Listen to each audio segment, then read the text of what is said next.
Hi everyone, welcome back to your Not So Ordinary Scrapbook channel. I wasn't going to film today because today is usually my busy work day, but I got done at 1 o'clock today, so by the time I got home it was about 1:30, because I only had to go to Middletown, which isn't very far from here. And I just thought that I would scrapbook.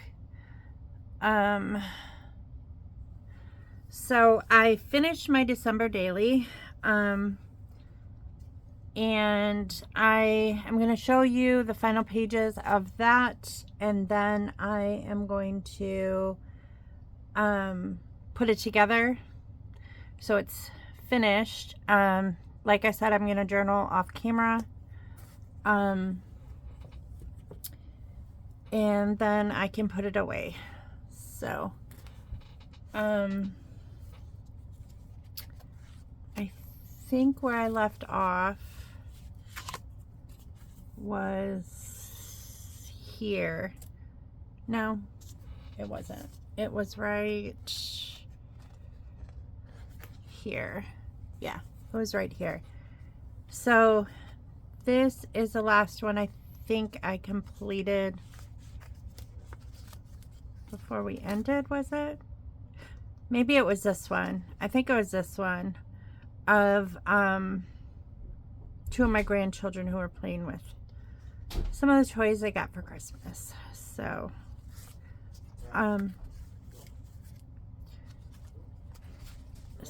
this page, this is Christmas Day, and we bought the kids a one of those pop-it books, polka dot, the night before Christmas, and Jordan is reading them this book in front of the Christmas tree. I thought that was sweet, so I wanted to document that. And then this page, it says Maga Memories, or Mugga is what Esme used to call me. She doesn't call me that anymore. She calls me Grandma. But here's a picture of me and Corbin, and I'm helping him open a present. So I'm going to journal kind of about being a grandma and what that's been like the past few years, because I've only been a grandma for 3 years. But maybe a little longer because of Zayden. Probably Matt and Yessie have been together. They've been married for 3 years this year. They got married April 2nd. So very soon it will be 3 years that they've been married. They got married in 2022. So, but they were together longer than that. I think they started dating in 2018 and 2019. So they were right after they got together was when they started raising her nephew Zayden. So he was actually my first grandchild, even though he is their nephew. And I've always considered him a grandchild just because Matt has kind of been a father figure to him for a long time. Now his mom is in a serious relationship with a guy who he has started calling dad. So so that's good that now that Matt and Yessie have a child of their own, that transference has taken place. And I think that his mom's boyfriend, who we all really like,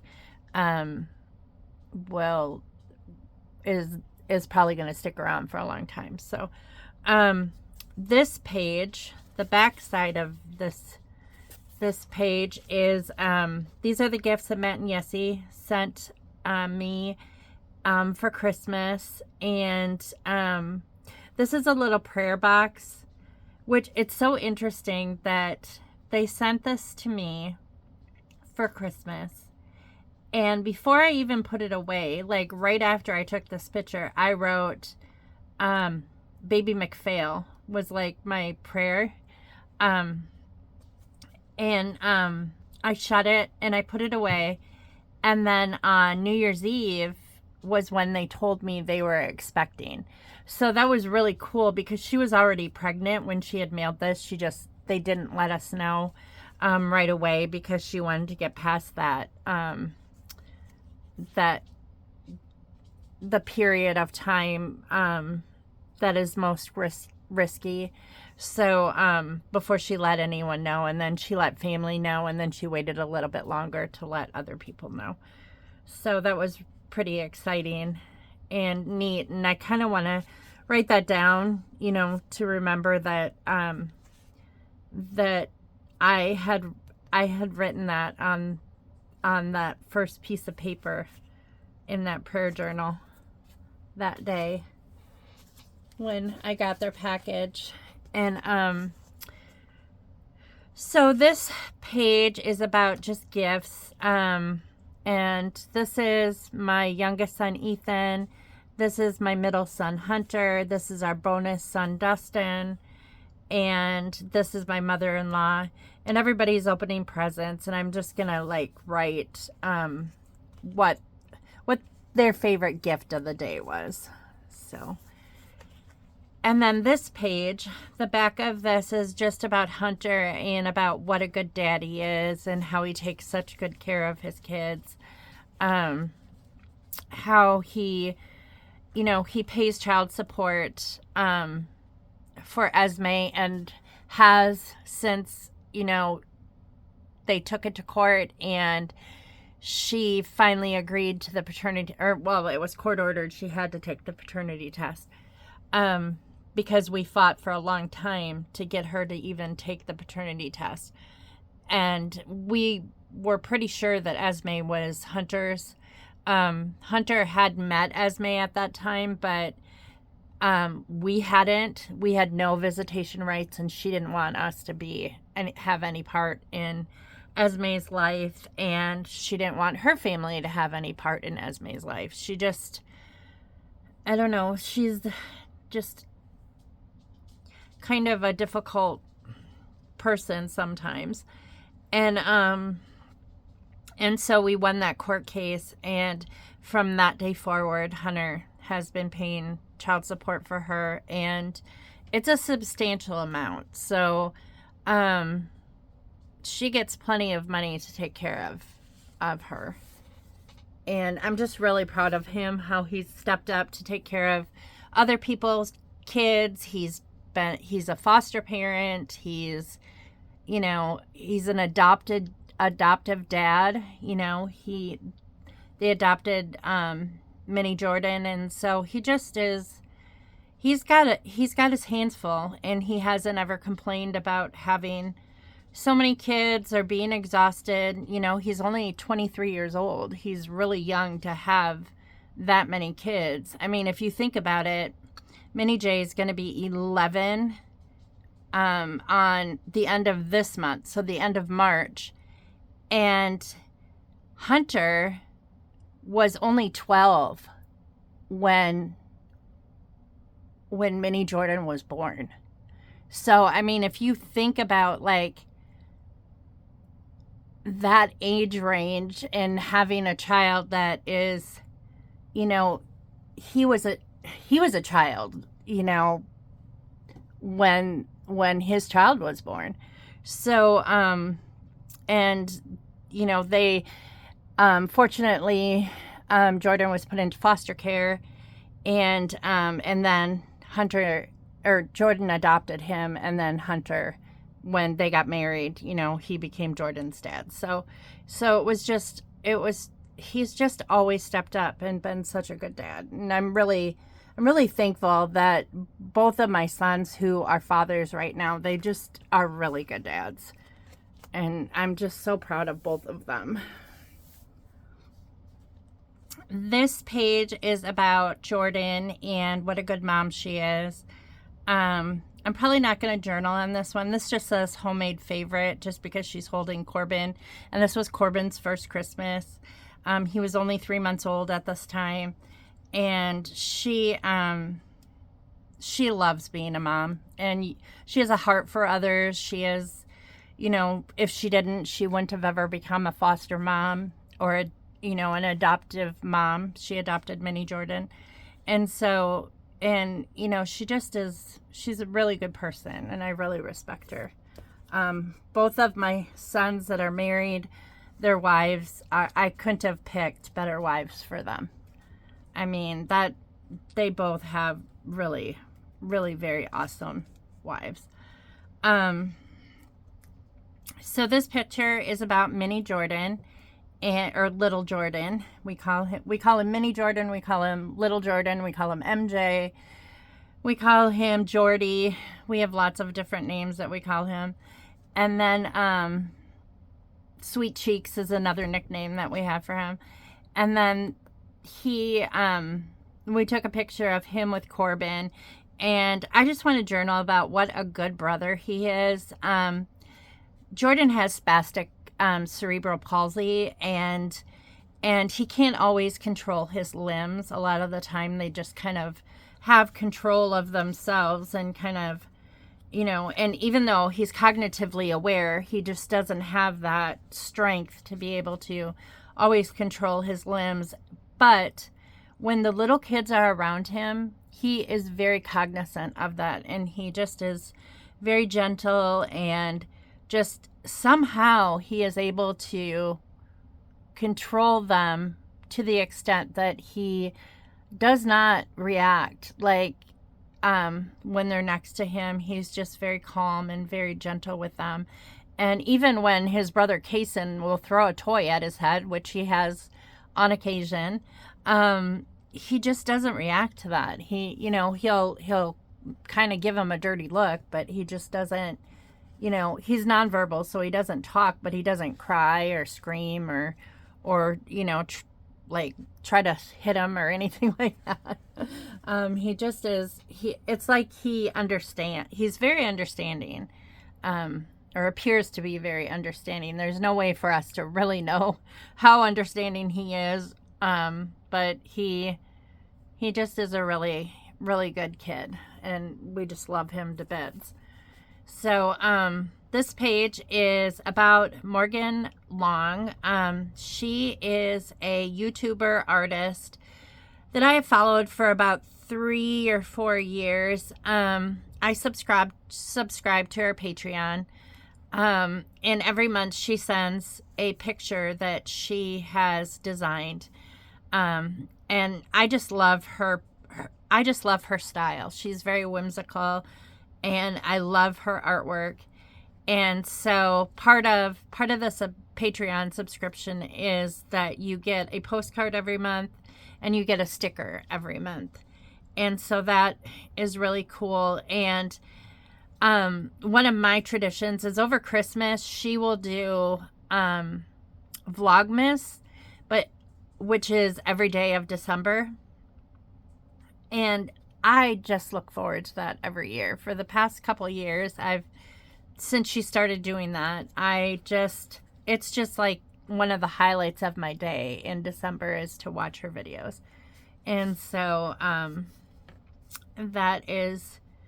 wanted to kind of make note of that, because that's something that I find is really heartwarming, and makes, December special.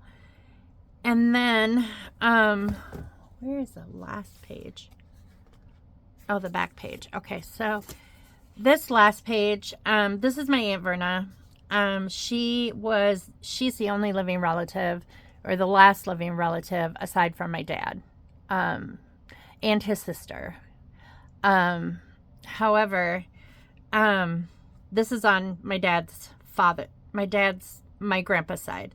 So my Aunt Verna is my grandpa's sister, but my grandpa passed away several years ago. So we have always stayed close to Aunt Verna because, like I said, she's the only living relative left, aside from my dad and his sister, Annette. And so this was on a Christmas card that was sent to me from Aunt Verna. And sadly she passed away in 2024. She was 96 years old when she died. And I think back to like the last time I saw her, which was at my grandma's funeral. And Aunt Verna lives in an assisted living home, or she did. And she had a really nice place. She had like a bedroom and a living room and a tiny kitchen and bathroom. And the last time I saw her, she invited me to spend the night. That's something that we used to do when, like, for years and years, when I was a kid, when I was a grown up, we'd go to Aunt Verna's house before her and Uncle Ray moved into this nursing home. Uncle Ray passed away a couple years before Aunt Verna, but they always lived on the lake, and we always spent time on their pontoon boat and just boating and tubing and fishing and doing all kinds of stuff because they were really active in that way. And so we would stay with them. That was like one of our vacation places that we would go, because they were just so fun. Like, all my cooking, I think that I've learned is from Aunt Verna. Aunt Verna was a great cook. And I mean, I learned some stuff from my mom, but my mom worked most of my childhood. But Aunt Verna always took the time to show me like how to make things from scratch. Aunt Verna was very big on making things from scratch. And so the last time I saw her, it was Grandma's funeral, and she invited me to spend the night, but Matt and Yessie had flown in from Arizona, and I couldn't stay long because I was working at the child care center, and I had to work the next morning, so we had to leave like at 4 o'clock in the morning from the hotel. And so I wasn't able to stay, but I only worked at the child care center for 2 months before I quit. So I kind of wish that I would have stayed and just like stayed with her, because I never got the chance to stay with her. And it just makes me sad sometimes when you know how you have regrets in life. That's one of my regrets, is that I never got to stay with her and spend more time with her. Because I'm pretty sure she was fairly lonely staying at a lot of her church friends lived in that nursing home assisted living center, but like Uncle Ray was gone, and I don't know how often my mom and dad got out to see her, and with Grandma gone and everything, I mean, I think that she was probably pretty lonely. So, and then the very last cover of this album is Christmas cards.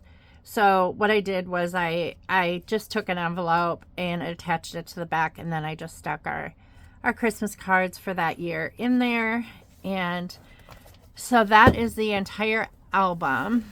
So what I'm going to do while I talk to you is, I think I'm going to use this brown because I think it goes really well with this album. So I'm just going to unwind a bunch of it. I find that ribbon works really well for December dailies or even mini albums. I think it works a lot better than the binder clips. And the reason I think so is because the ribbon is very flexible, and the binder clips tend to come undone, and I kind of like the look of it. I really like the look of ribbon. So that is how I'm going to put it together. So the title of this video might throw you. When I talk about being heartbroken, it's not really for the reason that you might think. My husband is very heartbroken because his friend passed away a few weeks ago. And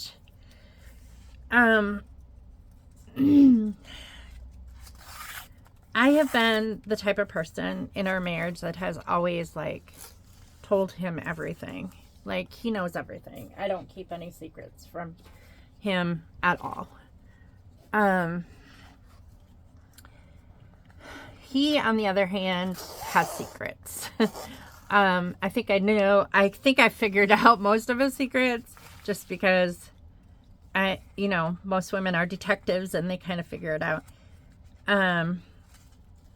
But as far as our marriage goes, like, I have always been, I've always told him absolutely everything. Even if I haven't been completely honest with other people, I have always been completely honest with him.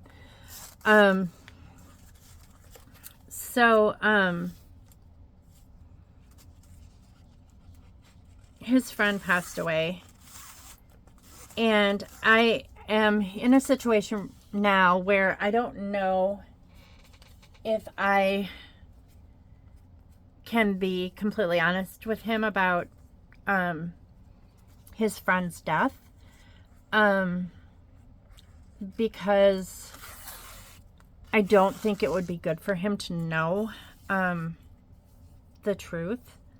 And I'm not 100% sure what that truth is. However, a lot of things have come to light since his friend passed away, and it just, frankly, it breaks my heart. And I know my husband is already heartbroken because he lost his friend, and I can't do it to him. I can't do it. Anyway, so his friend passed away, and we went to the funeral. Scott and his friend had this relationship where they texted each other nearly every single day. I mean, that was just a ritual that they had, and it could be funny, it could be like that was something that they did. And they'd been doing that for over 10 years. Like, they just, he was a buddy that they just kept in touch, They didn't live that far away from us. I mean, they only lived probably 30 miles away from us. And we would get together every once in a while. We would have dinner with them. Or, we knew their kids. I knew his wife quite well. So it was just, we weren't like, my husband was closer to him than I was like to his wife or his kids or whatever. But we were Facebook friends, and we shared pictures on Instagram and all that stuff. But my husband was like the closest to his friend, and like they would go out every once in a while and have a beer or whatever. So it was a shock to find out that his friend passed away, because his friend was not that old. He was around my age, a little bit older, but no one let us know that he died. Like, Scott said that he hadn't heard from him in about a week, but he knew he had transitioned to a different job and working for the same place, but doing something different. And he was no longer working in our town. He was working in Springfield. And so Scott hadn't heard from him in a while. And we were talking about it on the way to the funeral. I was like, when's the last time you talked to him? And he said, it's been, a week or two, or a week and a half or whatever, which was odd. But, like I said, he was busy and stuff like that. So, So we go to the funeral, and we see a lot of people that my husband used to work with when he worked for the hospital. And we, of course, we saw his kids and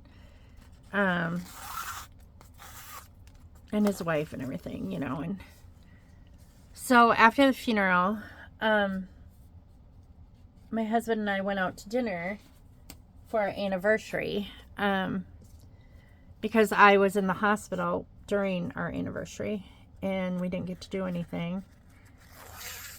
And so we went out to dinner and everything, we had a good time and everything, and we came home. And then my husband doesn't get on Facebook very often, for a multitude of reasons. He will every once in a while, but I don't think he gets on it to scroll like I do. Generally he gets on I think he has his notifications on. So if somebody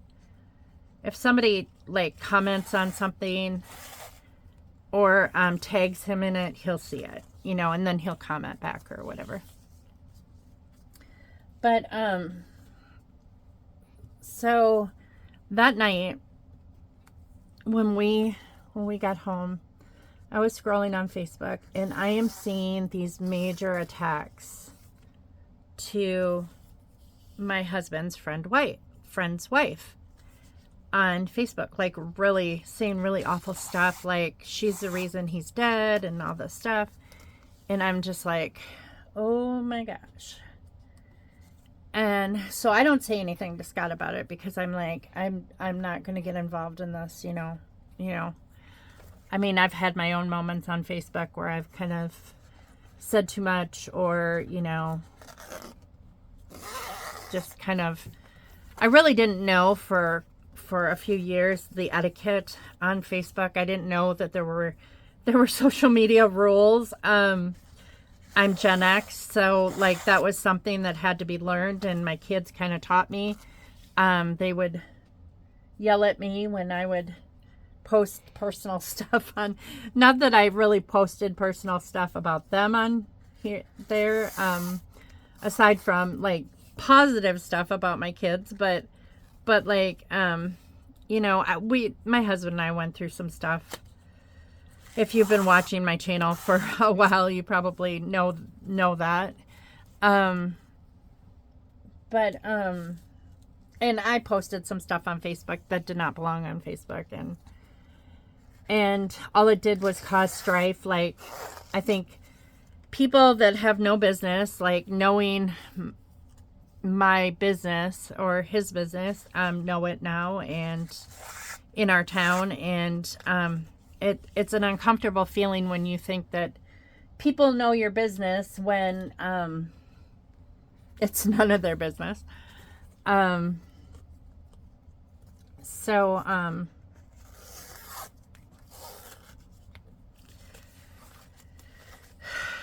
So I'm reading this, and the more I'm reading, she's getting attacked by his, he was married once before, and he had kids from that previous relationship, and we thought the funeral was kind of odd because he has a couple kids with his current wife, and they were up front by where his urn was, in a picture of him and everything like that. But his other kids were in the back. So they were greeting people when they came in, and we know his older kids and we know his younger kids. And I even mentioned that to Scott when we were sitting down waiting for the service to start.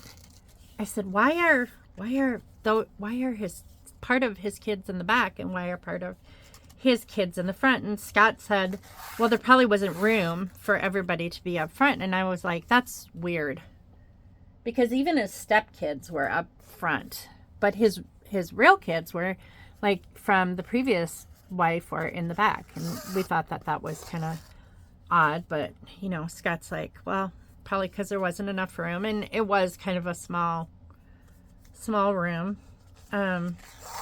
But there was a lot of people. A lot of people came and paid their respects and stuff, because he had worked there for a long, long time, like 30 years. So as this is unfolding on Facebook, where his kids from his previous wife were attacking his current wife and all this stuff, I'm getting the impression, now Scott and I did not know how his friend died. We didn't ask. It's not our place. It just wasn't, it's not our place. We were talking about it in the car, and we assumed it was like cardiac arrest or something like that. Because as far as we knew, their marriage was like we looked up to them when we were going through like stuff. I mean, he and his wife were right there, and they were like, you know, stay together, you know, work on it, you know, no marriage is perfect, you guys got this, and all this stuff. And you know, and they just always look so happy and, you know, together and everything like that. Well, all this stuff is coming out on Facebook, and it's still coming out on Facebook. Like earlier today, I saw something from one of his other sons just attacking her again. And I was like, gosh, when is this going to end? Because that was like 3 weeks ago that we went to the funeral and all this started. And for it to start like on the night of the funeral too, was just like, it was just not cool, you know. And I know that, I mean, there is like, people blame people when somebody dies, you know, it just happens. When my father-in-law passed away, you know, two of his sisters just behaved really awfully, like awful.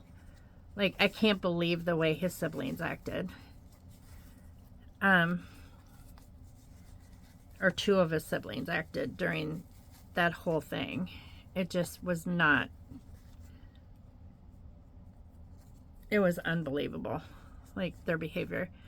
But so I know that happens, and but it just it's been bad. Well, I got the impression that his friend may have committed suicide from things that were said on Facebook. Now, I don't know for sure, but that's the impression I got from things that had been posted, you know, and accusations made and things that were said, and I got that impression. So this is, anyways, to stop what I'm talking about, this is what it'll look like. And then when I open it, like, I scored every page so it would bend.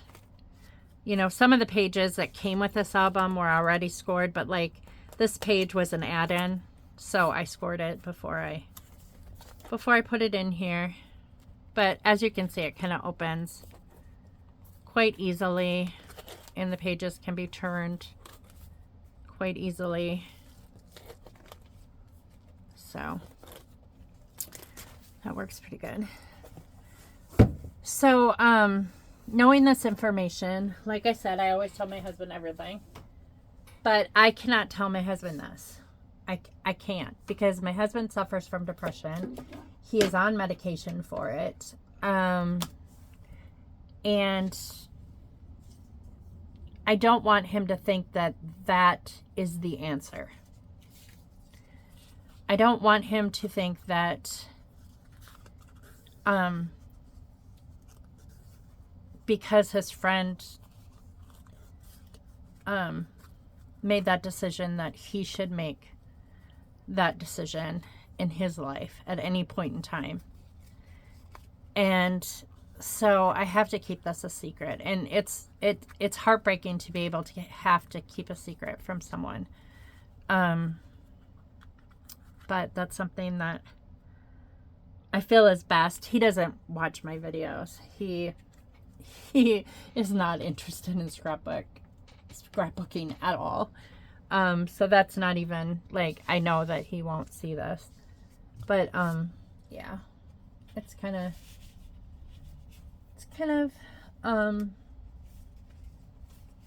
it sucks. It really sucks. And it sucks that the family is blaming his current wife for his death. It sucks. I know her, and I think that she is a good person. I don't know the issues that they've had in their marriage, because they never told us about that. But everybody has issues in their marriage. We still have issues in our marriage. They're not... I had to change myself a lot. And there are things that I have had to accept that about my husband that I don't like, and that hurts me, but I know he's not going to change, and I know that that's just how it's going to be for the rest of his life. So, and the rest of, or the rest of my life, he'll probably outlive me by many years. For one thing, he's younger than me. And for another thing, I have health problems up the wazoo. But, so anyway, that's one reason why I'm heartbroken. The second reason why I am heartbroken is because I was fired for the first time in my life last week.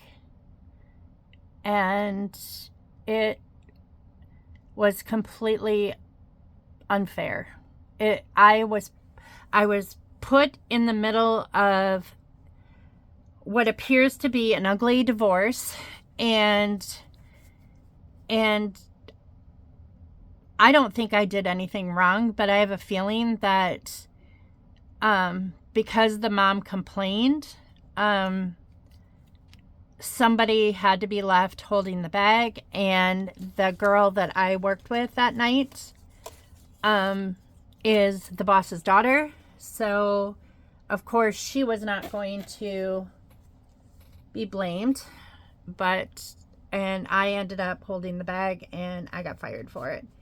Which I don't think I did anything to get fired for, but there's nothing I can do about it. It's just, what happened was, it was an ordinary day. Grandpa came to pick up this girl.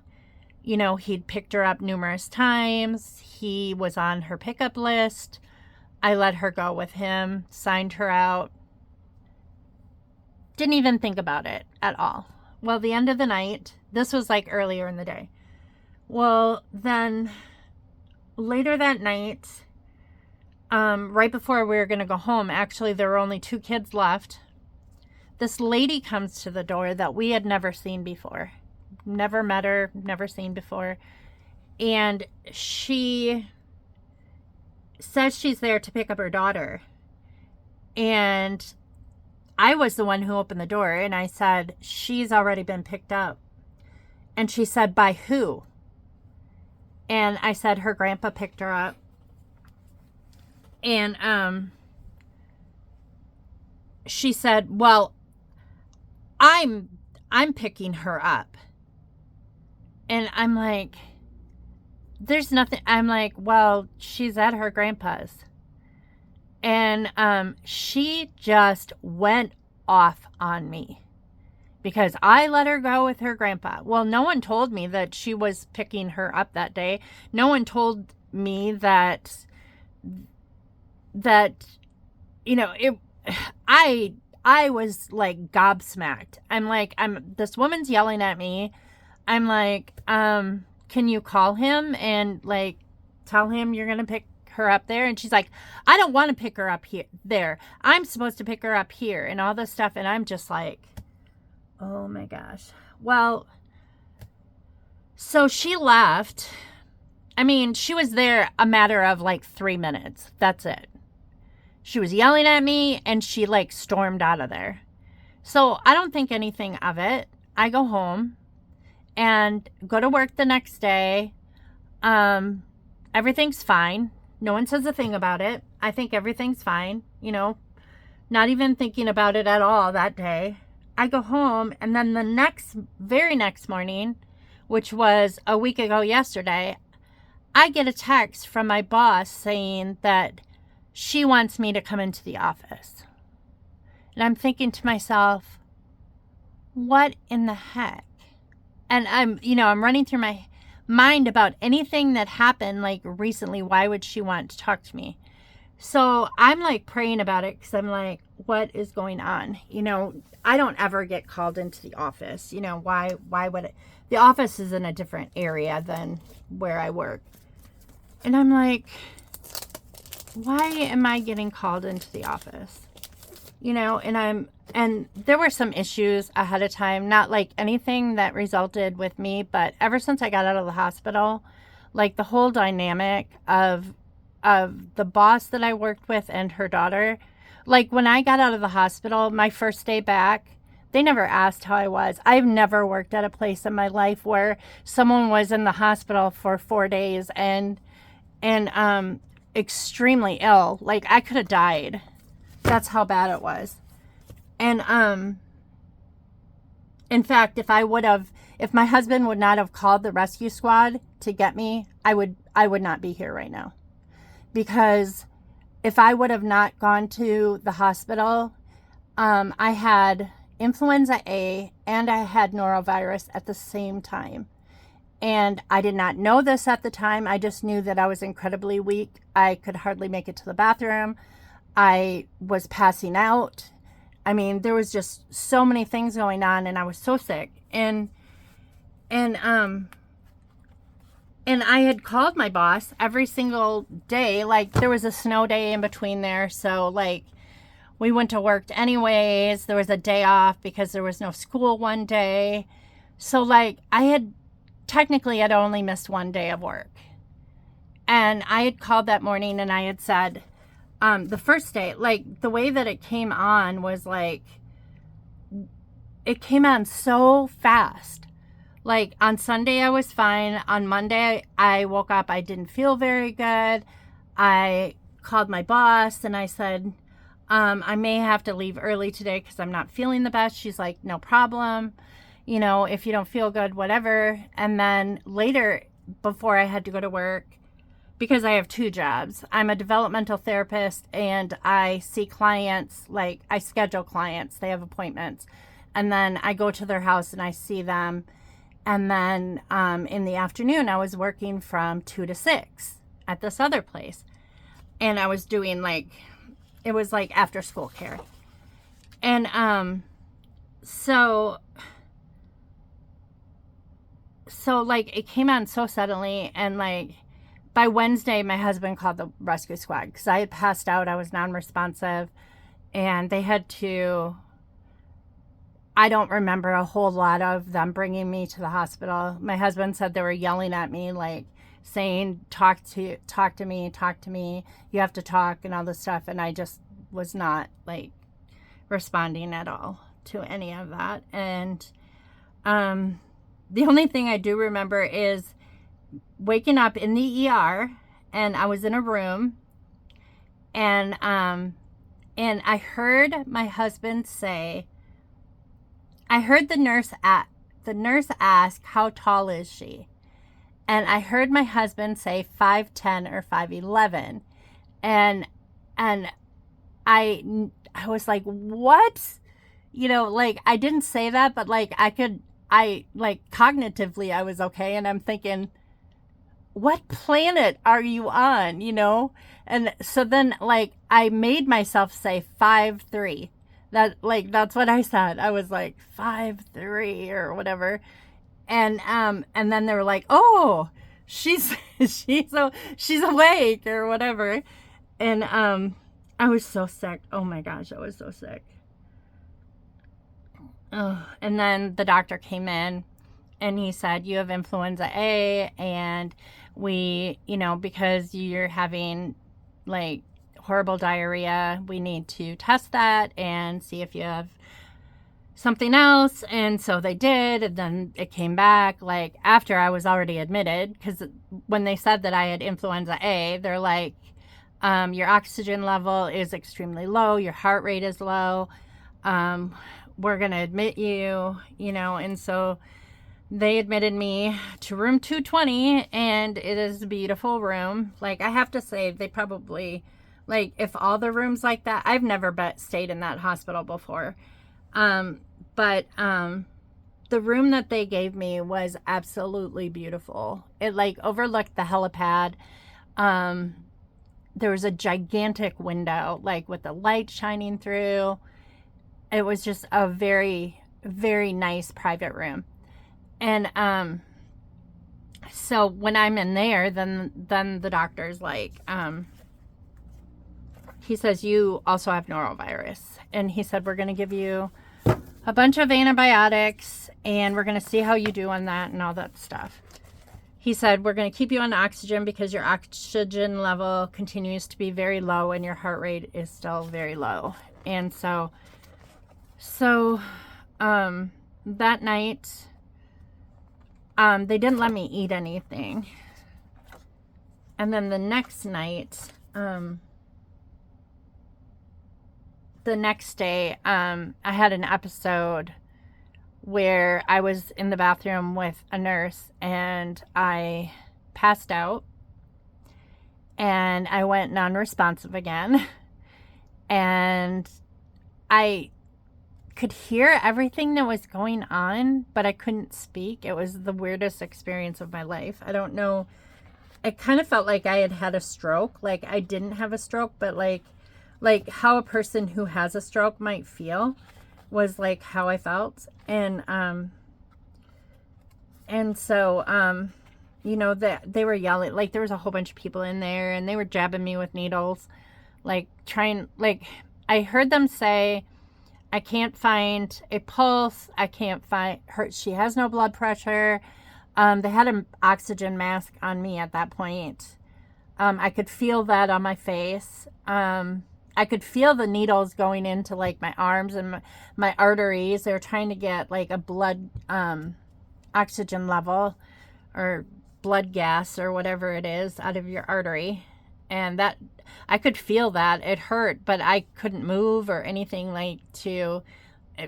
I'd never said ouch or anything, it was just really weird. And then I was and then they said like she needs an EKG. And I remember seeing like a cardiologist in there, like a guy with a lab coat, and them talking to him and saying his name and stuff. And then all of a sudden everything, like, I don't remember anything. And the next thing I knew, I was back in bed. And then when I woke up, the nurse came in and she said, do you know what happened? And I said, no, not really. I said, I felt dizzy in the bathroom. And, I heard what was going on a little bit. I heard them talking. I could feel the needles going in me. I said, but I don't really remember. I'm like, I don't know what happened. And they were like, before that, they came in and they were asking me like questions like, do you know where you are? Do you know your birthday? What is your birthday?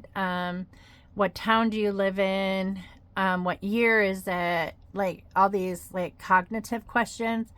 And I could barely talk at that point because I know I was trying to force words out. And I know that I answered correctly all the questions that they asked. But then the nurse came in and she's like, well, you did pass out. And they said that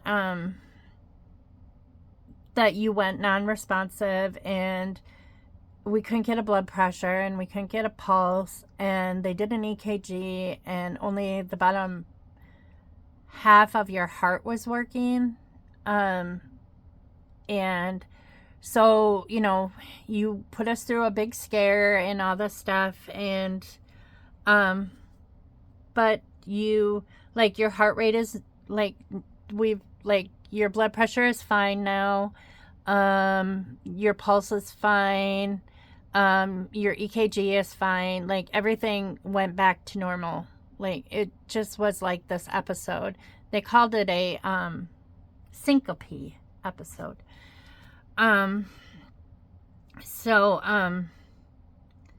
Which I looked that up, and it just means fainting, but I don't know exactly what that has to do with your heart or why your heart would do that, like, during a syncope episode, but maybe it was just because I was so sick. I've seen my cardiologist and my GP since then, and they really didn't say too much about it, but I am currently wearing a heart monitor. I have to for 30 days. So,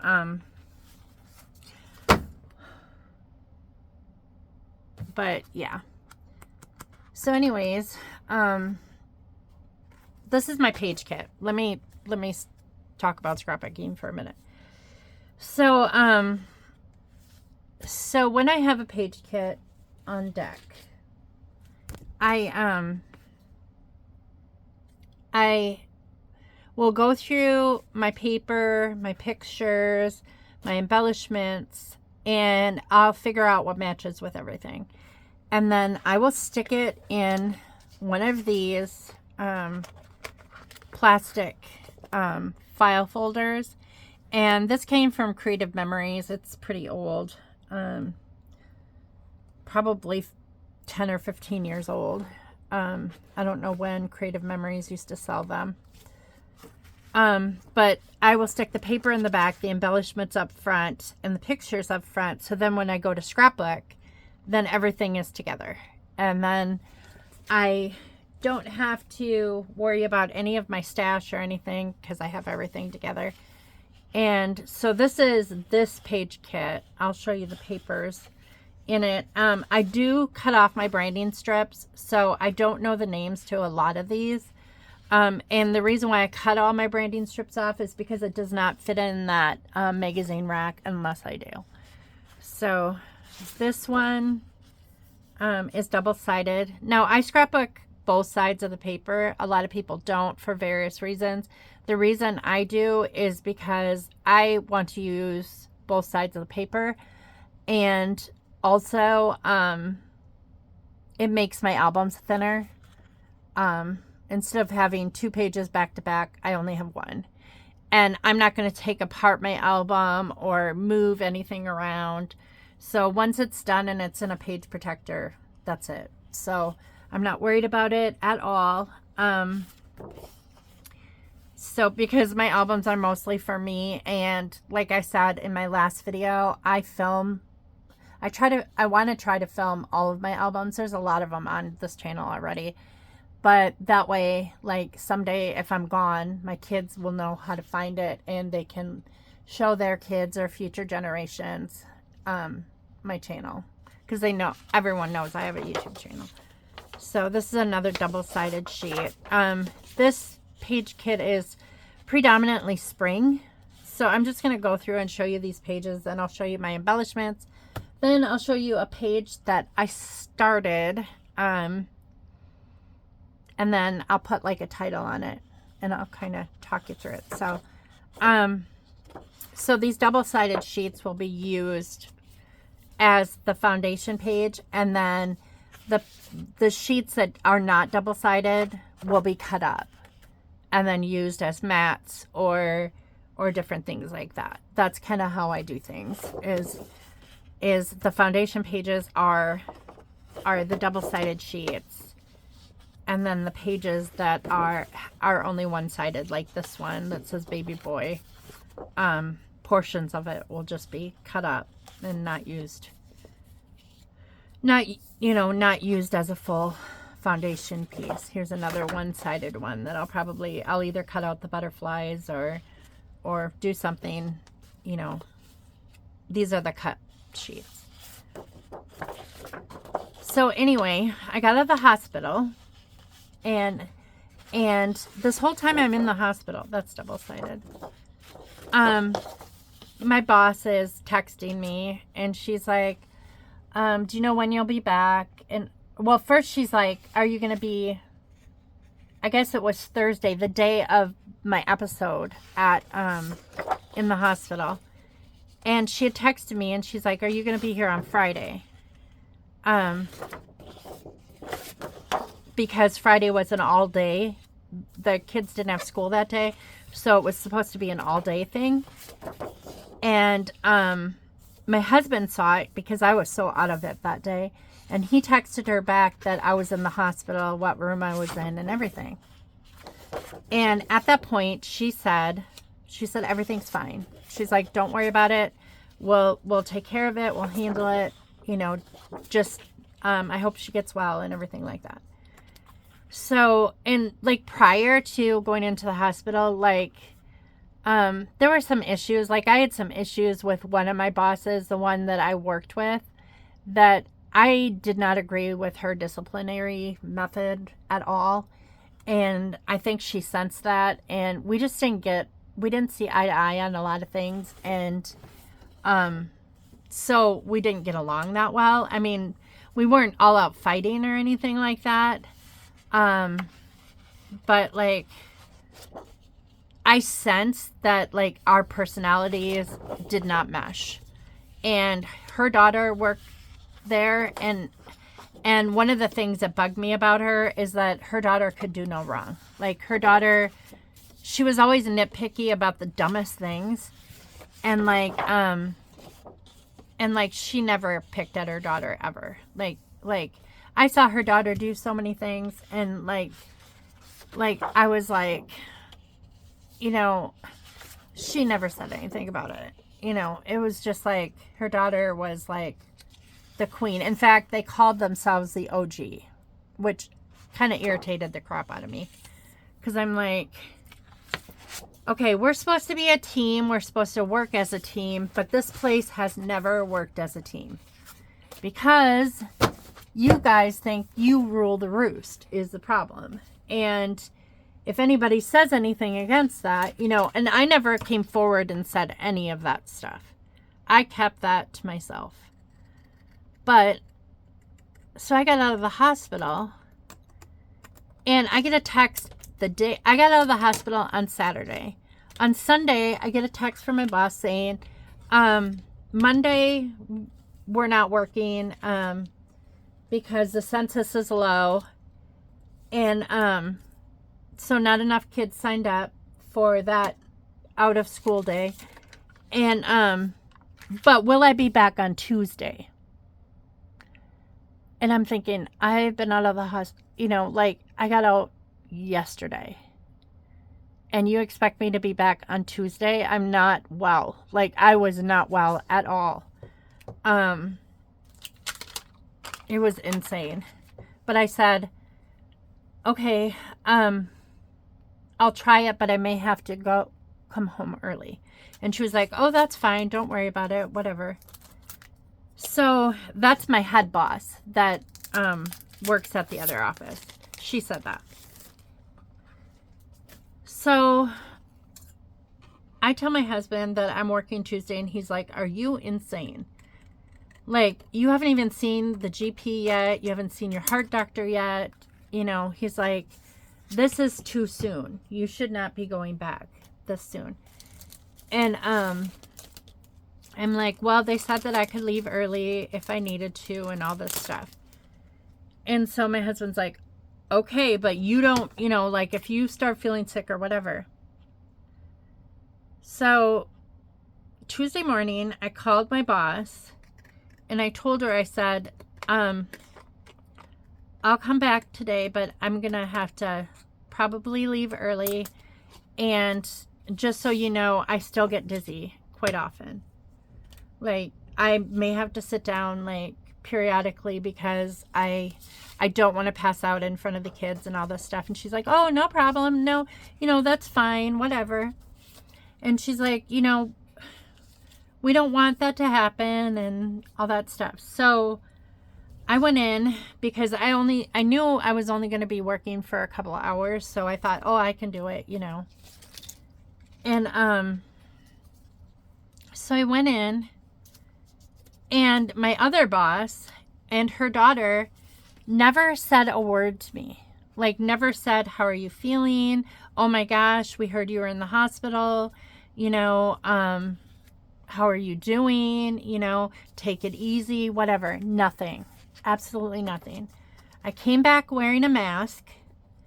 And I wore a mask for the rest of the week. And I tried to limit my exposure to people just because I had not been like vaccinated or anything. And, not that it would have helped. I'm not sure if it would have helped or not had I been vaccinated. But I knew that I could not get sick again. And I knew that I had gotten sick from those kids because a lot of them were out with influenza A and norovirus at that time. So I knew that's where it came from. And I did not want to get sick again. And I did not want to get anybody else sick. Even though I was on antibiotics. Like, I was on antibiotics the whole time I was in the hospital. Like, several different antibiotics. And then I went home on antibiotics too. And so they don't say a word to me. And I take a group of kids down to the bathroom. And I come back up. And I feel like I'm going to pass out. So I tell my coworker, I'm like, there was another group of kids that need to go down to the bathroom. And I said, can you take this group down to the bathroom? I said, because I don't think that I can. And she's like, yeah, no problem. I'll do that. Whatever. So she did that. And, you know, I thought everything was fine that whole week or whatever. But they were acting like really rude to me. That my other boss and her daughter. And I'm like, why are they acting so rude? What did I do? You know, it was like every time I sat down, like, because I felt sick, like they would give me a dirty look or something like that. And I was like, what in the heck? Well, during this period in time is when my credential came through for my developmental therapy. You have to be credentialed in order to do developmental therapy. There's just a whole lot of red tape and it takes a long time to be able to have this. And like, even right now I have a temporary credential, and then in June I get right now I do developmental therapy on my own, so no one is there with me. But like, my boss kind of looks at my reports to make sure that everything is, like, she checks on me, and then like if I have any questions I can ask her. And then so I'm considered a specialist right now. I'm considered a developmental therapy or early intervention specialist. But then in June that ends and I get my temporary credential, which I have for 18 months. And then after 18 months, then I get my full credential and I'm a licensed developmental therapist. So my temporary credential came through, and so I went back to work. Like, I only wore a mask like the first week, just because I wanted to protect everybody, and you know, and by the second week, I was doing everything that I normally did, but I was still not 100%. I'm still right now not 100%. But I'm getting better like every day. So this boss who I work with, her daughter, she's like, I told her, I'm like, I just want you to know that my temporary credential, or my temporary credential came through, and I am going to start doing developmental therapy in the morning. I just wanted you to be aware of that, because there may be times where I have to see clients and I'm going to have to like come in a little bit later or whatever. Well, this is the lady that I work with, and she just kind of she never said a word. She just glared at me. And she's like, fine, or whatever. And just snotty as heck. And I'm like, what is up her butt? Like, I never said it, but I was like, ever since I got back from out of the hospital, she's been acting like really awful to me. And so is her daughter. Like not talking to me, not just being awful. So then, so I'm just like being okay, everything, whatever, and, I'm thinking maybe something happened at home that like has nothing to do with me. I'm always trying to like justify everybody's behavior. So, so a week ago, like this is all happening like within the last month. So one day I come in and she goes, so when do you start seeing clients? And this was like 3 weeks ago. And I said, Thursday. I start seeing clients Thursday. And she's like, oh, okay. And I'm like, okay, why do you need to know that? Why are you like, it was a weird question at a weird time. And I didn't know why she was asking that question or whatever. So then, 2 weeks ago, we're on the playground. Oh, after I start seeing clients, like I told you, she was nitpicky, like at like the stupidest things. One thing she nitpicked me about is like, okay, so I go straight from developmental therapy some days, and I was going straight there from work. So we have to wear scrubs to see clients. And so I was going to work in scrubs. Big deal, right? There's no dress code. One of the girls that I work with wears ripped jeans all the time. Like, and has multicolored hair. So it's like, never thought it was an issue. Well, she was making a big deal about me wearing scrubs to work because parents were thinking that I was in charge and she's in charge. And I'm like, I never said I was in charge here. And she's like, but what you're wearing makes you look like you're in charge. And I'm like, oh, for Pete's sake, come on. I'm like, I don't have time to change.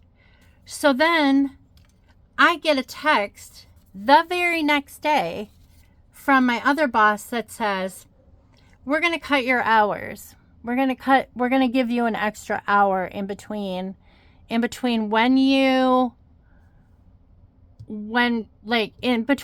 get off developmental therapy and when you have to come in here.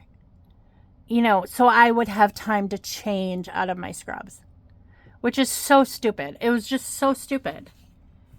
And I was like, okay, fine, whatever. I'm like, good, then I can have an hour break, whatever.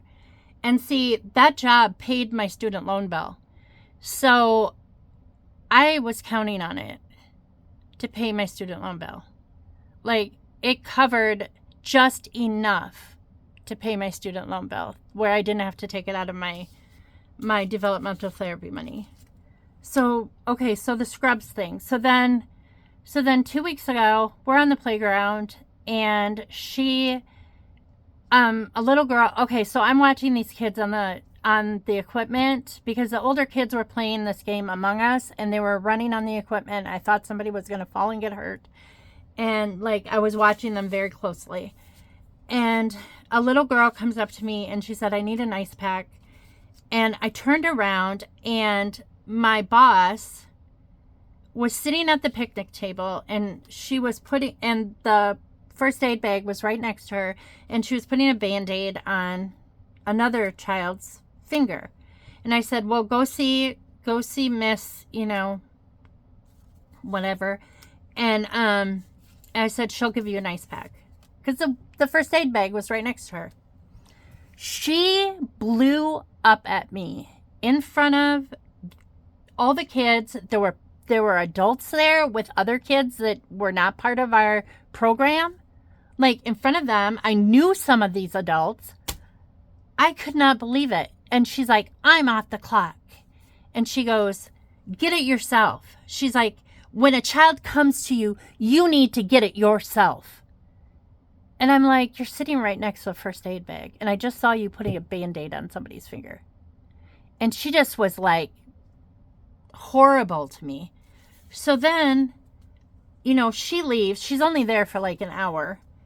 And then she leaves for the day. And her daughter always stays. And her daughter is like Little Miss Tattletale, whatever. You know, not like anybody's doing anything wrong. But like, she's just as, you know, I don't know. It's just a weird dynamic. Anyway,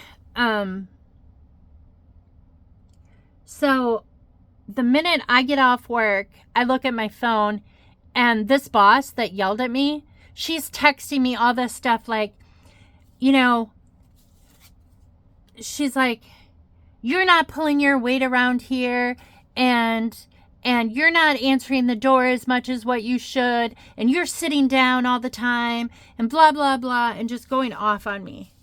And I'm like, I was sick. I just got out of the hospital. I'm like, I talked to our other boss, and she said it was fine because I didn't want to pass out in front of people. I mean, she just was totally unreasonable and awful to me.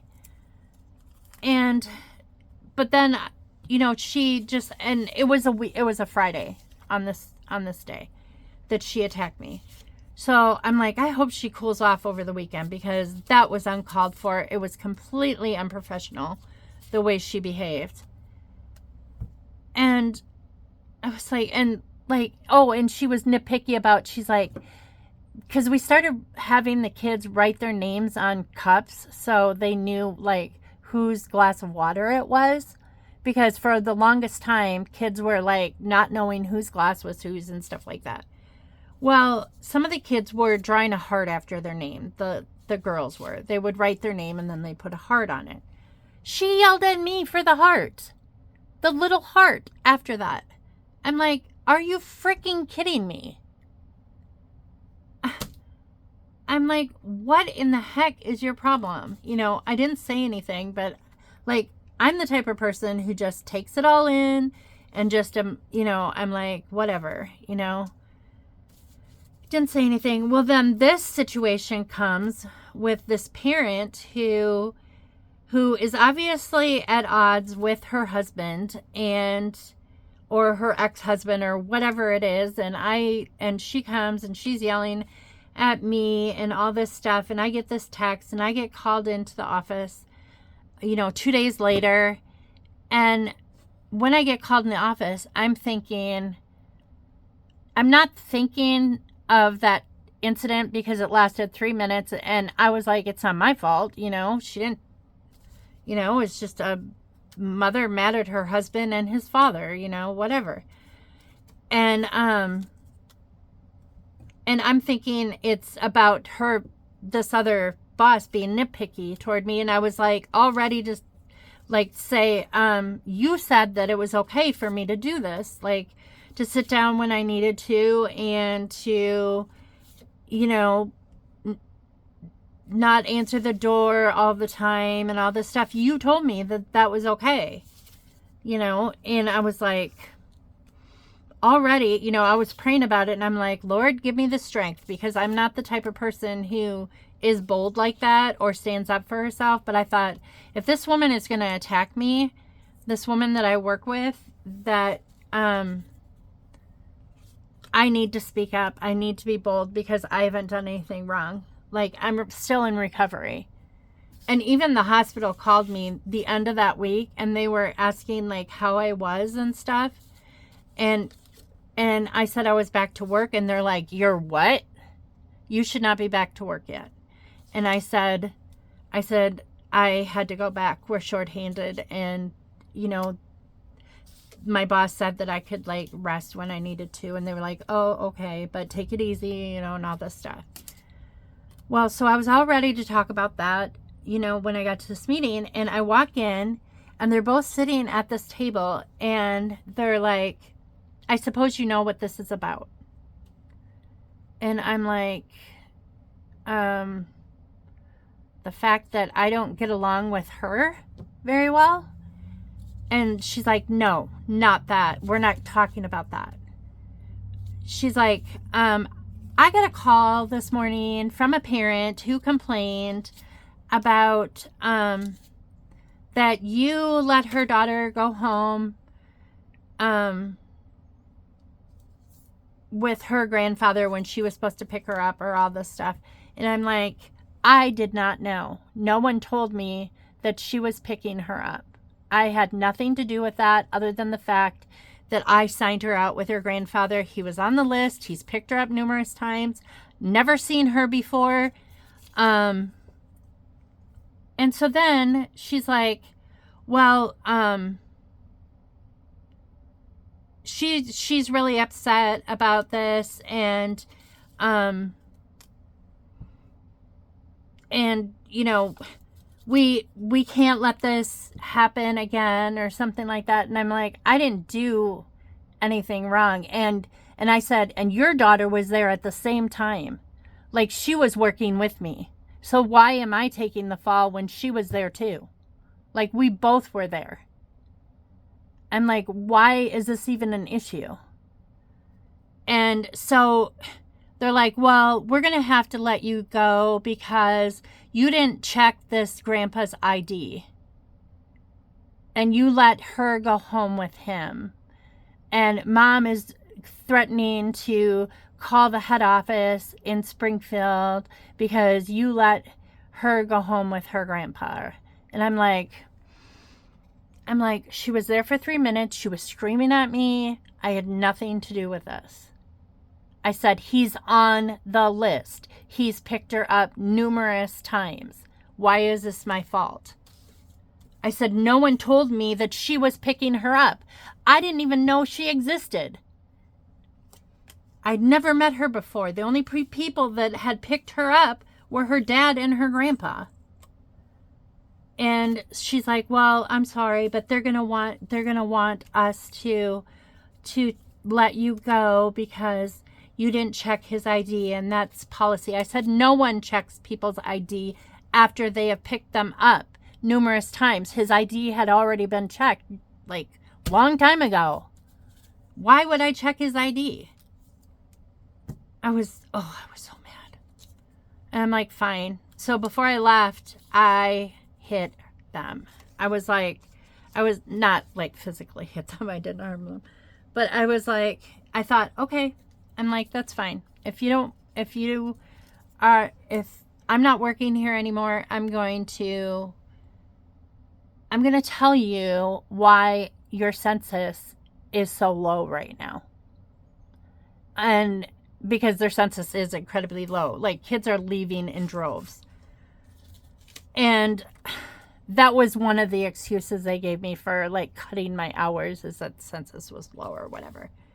And I'm like, you know, and they were like, and you'll have an extra hour in between. And I'm like, yeah, this is about, you know, like, so I can change, you know, because this lady needs to feel like she is, like, whatever. I mean, I don't know what Scrubs, like, had to do with anything. Me wearing Scrubs has nothing to do with anything.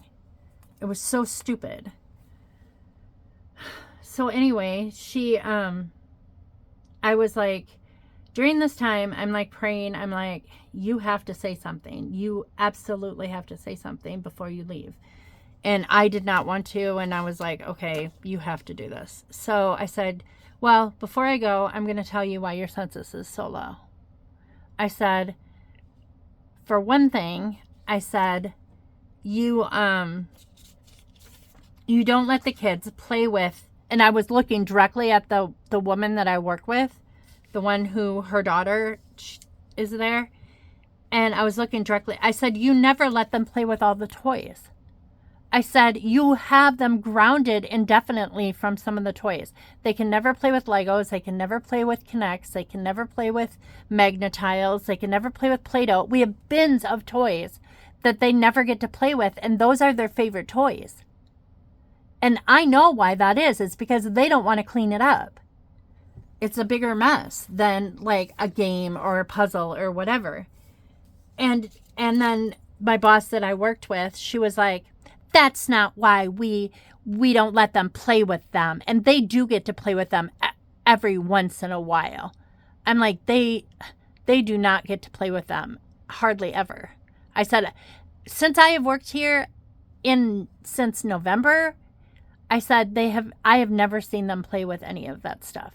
I said, when I worked here last summer, all summer long, I was there in the morning, and every morning I got out all that stuff, and it was not that big of a deal to clean it up.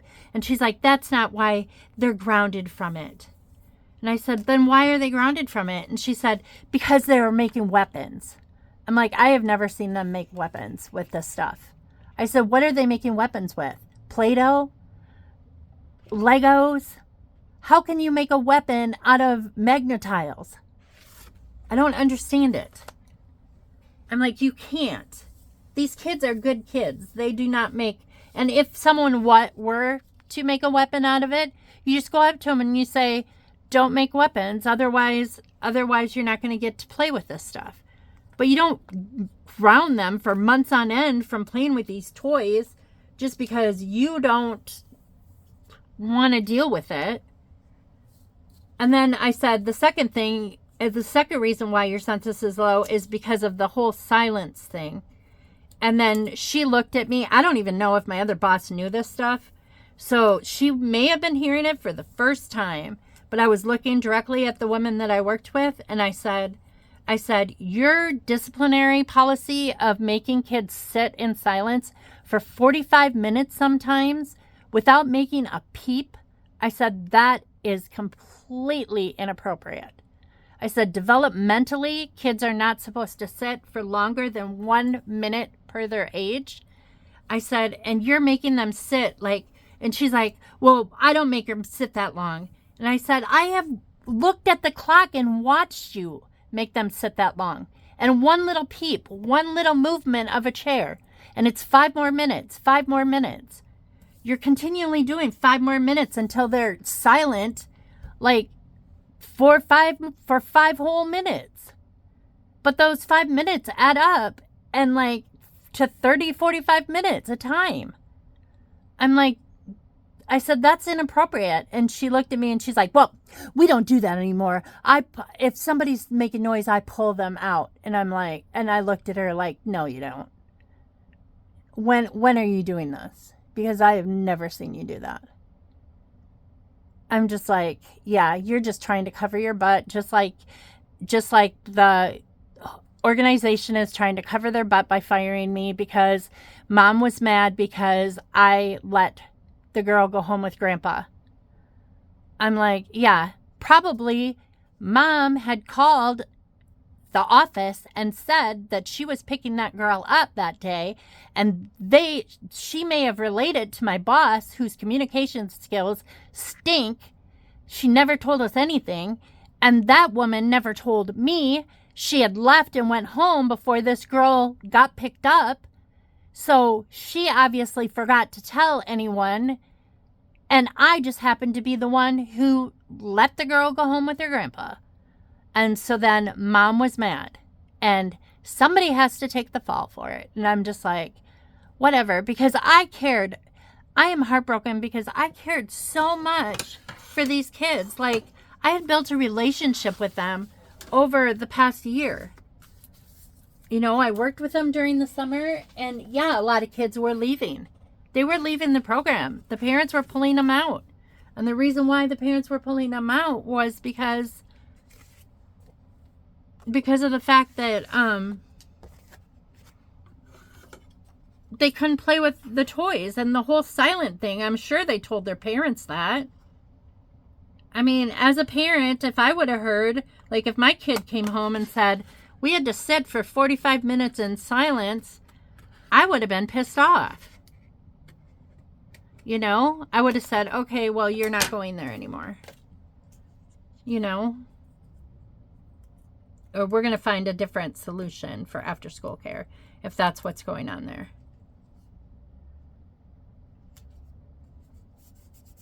And not being able to play with all the toys, I think that had something to do with it too.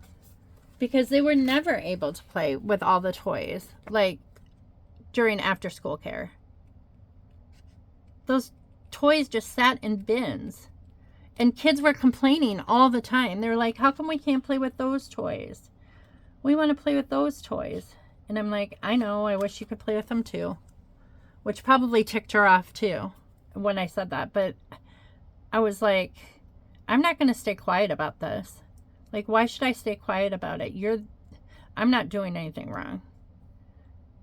And it's no secret that I rubbed like this woman wrong. And I'm very straightforward. So like, even though I hold it in, you know, and maybe I'm a little bit passive aggressive, but it just breaks my heart because I love those kids. I mean, they meant a lot to me, and I know that I meant a lot to them. They were always making me pictures and drawing me things and saying, you're my favorite teacher and all this stuff. So I know. Oh, and one of the other things she picked on me for, get this, I'm favoring some of the kids over the other ones. How am I doing that? I want to know how I'm favoring some kids over the other ones when I treat them exactly the same. If one kid asks me to play a game with them, I'll play with them. I don't care who it is. It can be an older kid. It can be a younger kid. I don't know where she came up with that bullcrap. I'm just like, you're just pulling at straws because you can't find anything that I'm doing wrong. So you're just like, it's just, I don't know.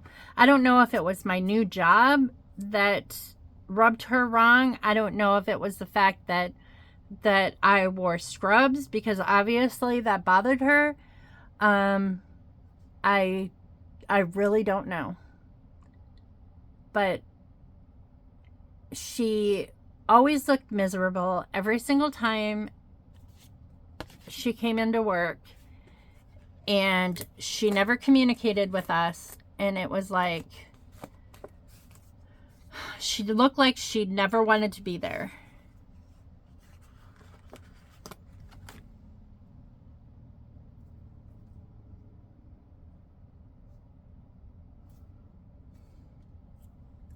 Now, I didn't have an R, so I had to make one. And I think I'm going to use my Xyron to put a sticky on there.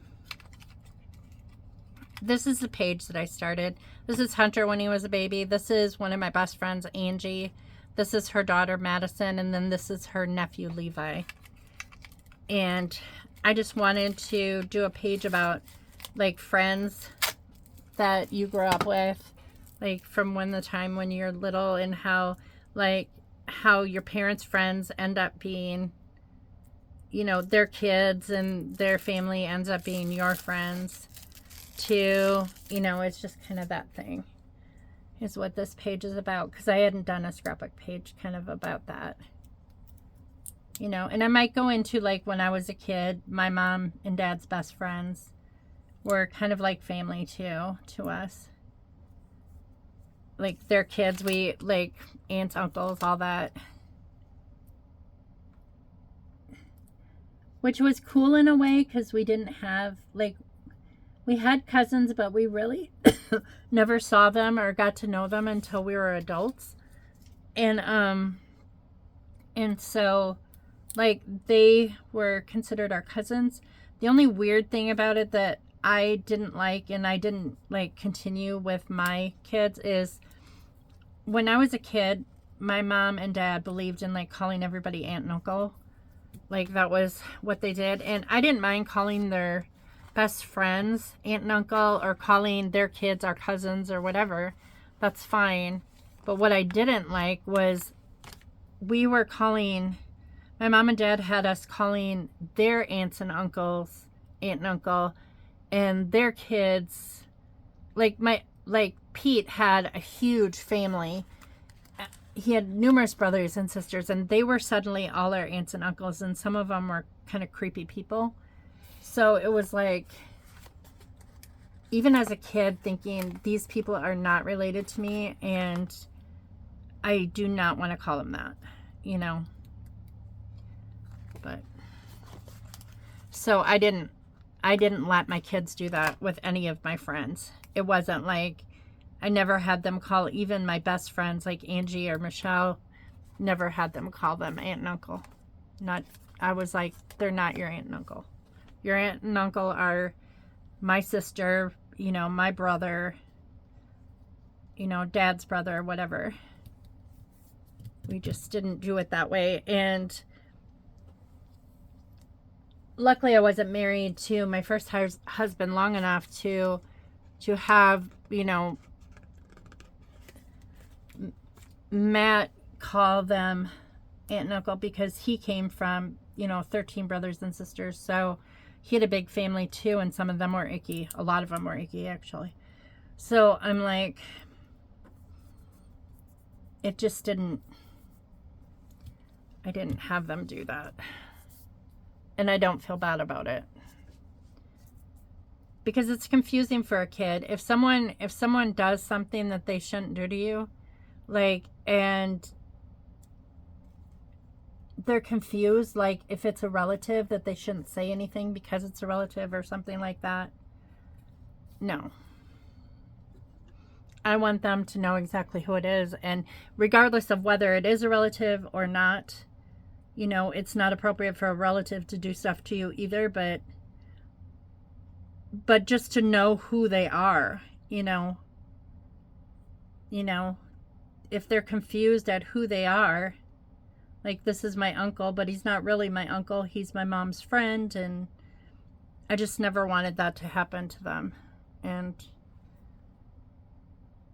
because I didn't like it when I was a kid. It was one thing that I didn't like as a kid. Okay, so yeah, so I'm still kind of bent about this whole thing, as you can see, about getting fired for the first time ever in my life for whatever reason that I don't think is cool. I don't think that it's right. I don't think it's fair. I don't think that I should be blamed for something that I had nothing to do with. I was just doing what I was supposed to do. And somehow I think it was, you know, in the back of my mind, I'm like, was this a setup from this woman that, like, I don't like? Or is she that vindictive or that awful of a person to do that? Or is it that they didn't tell me, or they didn't tell any of us, because none of us knew? If somebody else would have, let's just say this, if her daughter would have answered the door that day and let her go home with her grandpa, which he was on the list, so there was no reason for her not to let her go with him, nothing would have happened. I guarantee you nothing would have happened. So, but it's okay. Maybe this is God's way of saying, okay, I want you to do developmental therapy. I don't want you to do, you know, other stuff. I was really busy and exhausted, and we've been watching Corbin every day, like from 5 a.m. on, and they were long days, you know, and I was doing developmental therapy, and then I was going straight into that, and I was like trying to get better from this sickness and all that stuff. And maybe it was too much, and God saying, like, you need to slow down, you need to rest, you know. And so maybe it's a blessing in disguise, but it still aches. It aches because I miss those kids so much. You know, I saw one of them on Saturday, one of the boys in the group, an older boy actually, and he was with his mom at Walmart, and he waved at me, and he was like, hi, and I was like, hi, you know, and I was like, you have no clue that you're not going to see me on Monday, you know. I'm just like, I just hope that they're not like trashing my name to parents. That would piss me off, because I have had a good relationship with every single parent in that group. Every single one. And if they start trash talking to me, I'm going to be so mad. it just concerns me. I'm like, and I think I overthink everything. But I think, well, what are they going to say? Oh, well, she didn't check the guy's ID. But there was no need to check his ID because he had picked her up before. So it doesn't make sense. Like, but if they don't tell them that part and they just say, oh, she didn't check the guy's ID, it makes it sound like, oh, I'm just sending kids home with anybody. And that makes me mad because that would be a complete lie. But I can't worry about it. I mean, obviously, if I hear something, this town is so gossipy as it is. I don't even know. Like, I'm pretty sure there's other gossip going around about me anyway.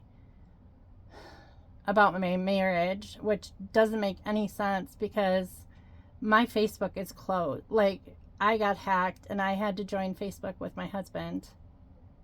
And so, like, things that I used to post on my Facebook, like, that I should have never posted, even though they were true. Like, somebody, I think, knows about that. Like, other people, I don't know. I don't know if we were the talk of the town or whatever because of what he was doing. But I went in to get labs a week ago, and the lady at the front desk, who I did not know at all, she was taking my information, everything, and she asked me if I was still with my husband. And I looked at her like, what does that have to do with labs? And I'm thinking, that's none of your business. Why would you ask me a question like that? And I was like, yes. I'm like, we've been married for 28 years. I'm like, and then I felt like saying, like, what have you heard? Is there gossip going around that we're not together? Is there, like, are you waiting to hear the new scoop? Or, like, I don't even know you. It was just weird. And then I stewed about that for the longest period, too, wondering who's talking, who's doing this, and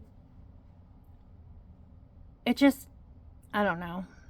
I think all people are a little bit like that. They overthink things and then they build things up in their minds that, like, what if somebody's saying something that's not true about me? What if somebody's doing something,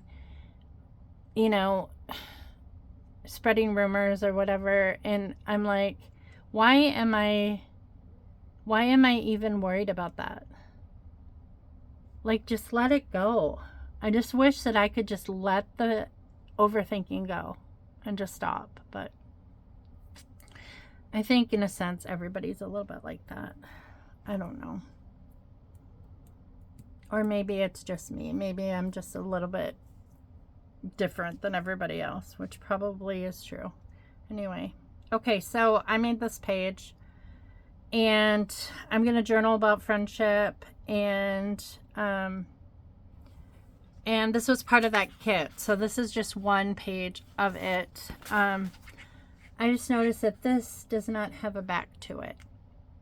So I'm still going to do another page, but what I'm going to do is I'm just going to use the white side, and I'm going to use like other embellishments with it, to build up a page. Or maybe I'll stamp on this page. I could do that too. I could use some stamps that I have and just make like a pattern paper on the back with stamps. I could do that. I have this really cool stamp that has Illinois on it.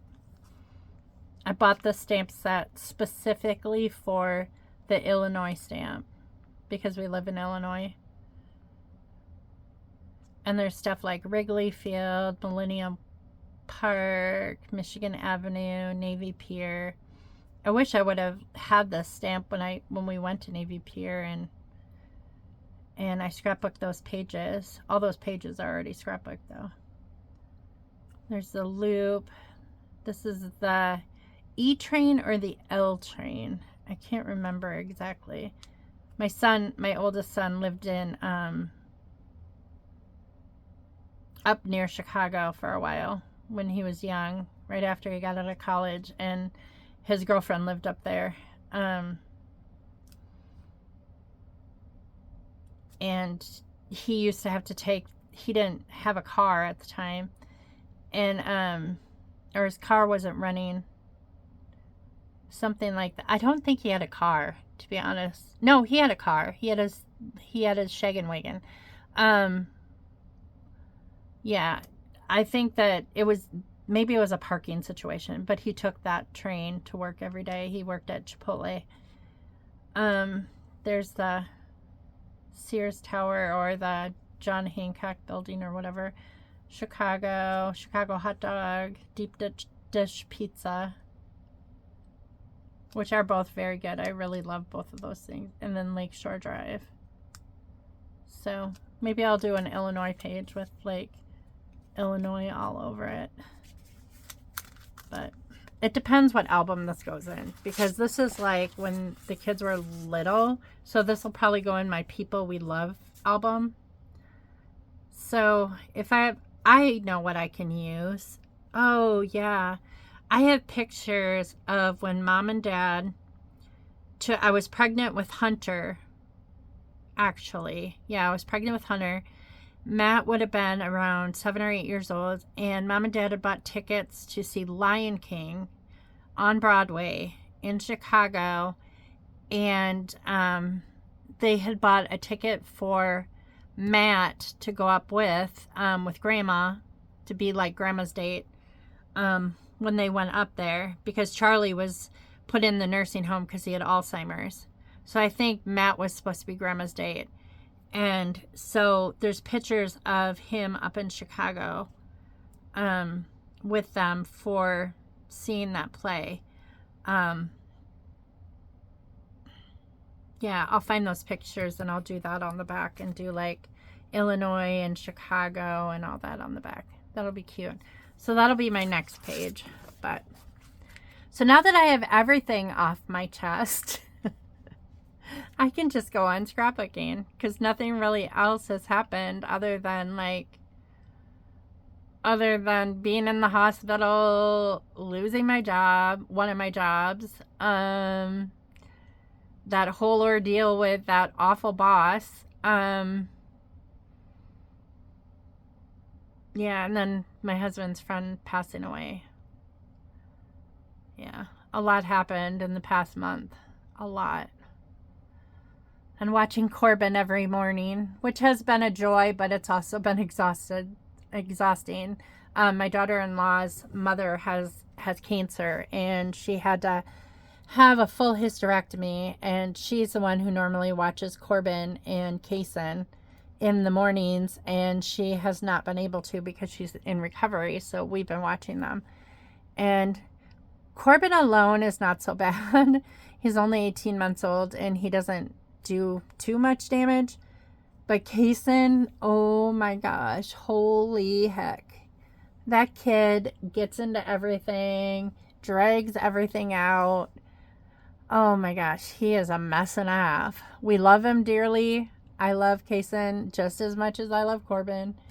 But oh my gosh. But see, Kaysen is just turned 3, and Corbin is 18 months. So there's that age difference that, you know, one of them is more inquisitive than the other. So, but I will let you go. I think this video is probably long enough, and I've probably said enough, I think.